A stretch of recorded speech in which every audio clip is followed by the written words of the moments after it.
Hello friends, welcome to flavours of our kitchen. ఇవాళ మన ఛానల్లో ఒక ఆరోగ్యకరమైన రుచికరమైన వంటకం కొర్రల మిల్లెట్స్తో పొంగల్ ఎలా చేయాలో చూద్దాం.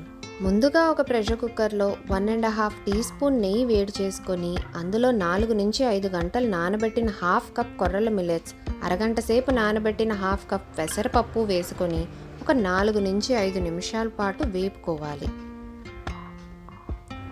ఇప్పుడు ఇందులోకి ఒక టీ స్పూన్ గ్రేట్ చేసుకున్న అల్లం, సాల్ట్, 4 కప్పులు వాటర్ వేసుకొని 4 నుంచి 5 విజిల్స్ రానివ్వాలి.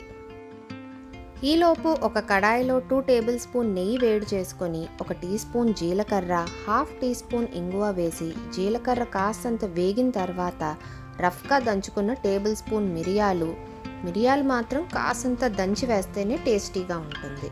2 రెమ్మల కరివేపాకు, మనకు కావలసినన్ని జీడిపప్పులు, 4 ఎండుమిర్చి వేసి పోపు బాగా వేగిన తర్వాత పక్కన పెట్టుకోవాలి.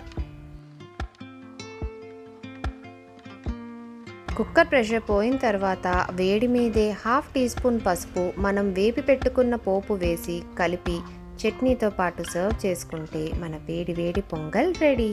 రెసిపీ తప్పకుండా ట్రై చేయండి.